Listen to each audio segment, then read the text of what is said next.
of the hour, time to check our top stories. Consumers aren't that optimistic about the economy. The Consumer Confidence Index, released just a few minutes ago, shows a sharp drop from last month. Now stands at 58.6%. That's down from nearly 67% in December.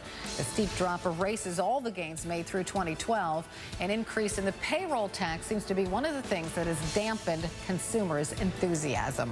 A 16-mile stretch of the Mississippi River remains closed near Vicksburg because of an oil spill. The Coast Guard says it has 5 contracted vessels helping with cleanup and skimming operations. Still unclear exactly how many gallons leaked after 2 barges struck a bridge on Sunday morning. The one that started leaking was carrying 80,000 gallons of oil. The Boy Scouts of America may be closer to changing its long-standing policy barring openly gay members. It's expected to be up for discussion when the group's national board meets next month. The Scouts' policy has been heavily criticized, but the leader of the Conservative Family Research Council says the Scouts would be making a serious mistake by bowing to gay activists. Chick-fil-A. Chick-fil-A has a brand new friend and ally, Campus Pride. That is the same gay rights group that launched a campaign to boycott Chick-fil-A last year. Chick-fil-A's president, Dan Cathy, sparked national protest after he made it clear he was no fan of same-sex marriage.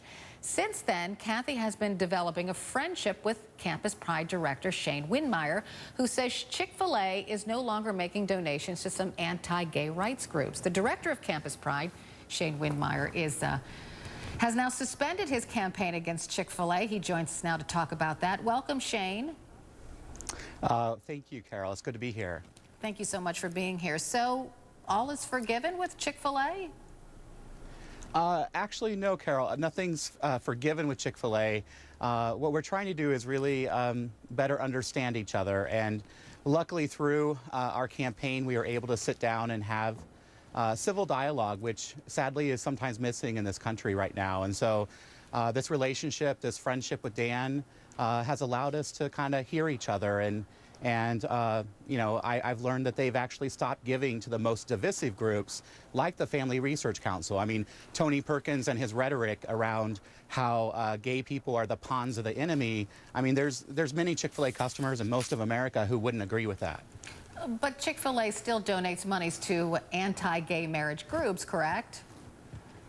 That is correct, and I think that that's an important distinction. This is a positive step forward. Our organization has never said go eat Chick-fil-A or that college campuses should have Chick-fil-A restaurants.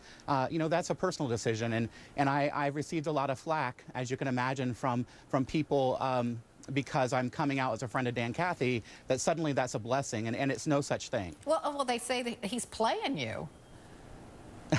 Well, I am hard to be played, Carol, and at the end of the day, I think that in this country, we don't sit down enough and be heard, and if sitting down with someone, calling someone a friend is being played, you know, I guess that's what people's viewpoints are, but I'm glad to be able to sit down and show the country that you can have civil discourse. And, you know, Dan, you know, asks about my husband. He has referred to my husband as my husband.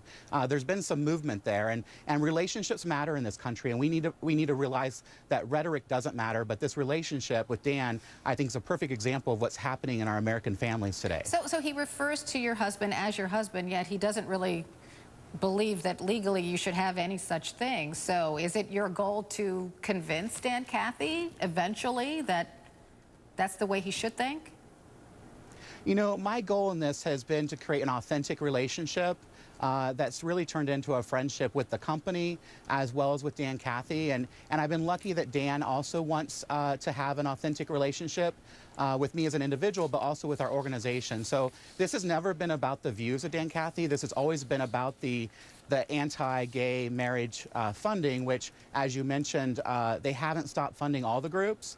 But what I wanted to come out and say is that, you know, I have this relationship with Dan, and I do know for a fact that they have stopped funding the more divisive groups like the Family Research Council, like you know, Exodus International and the Eagle Forum, which are really out of kind of the mainstream thought around gay people. Well, I guess some people may criticize that because Chick-fil-A actually donated relatively little money to those organizations, but donate much more money to, you know, I guess less extreme organizations. Well, Fellowship of Christian Athletes is one of the organizations that they still are funding. And, I grew up in high school and I was a member of Fellowship of Christian Athletes. The organization has a band very similar to the Boy Scouts. It's very different from Fellowship of Christian Athletes banning gay people and an organization like the Family Research Council that spews rhetoric. It's a very challenging debate, and I think it's one where relationships matter. Will Chick-fil-A continue donating to anti-gay groups? In their 2011 990, yes, they will. But have they stopped funding the more divisive groups?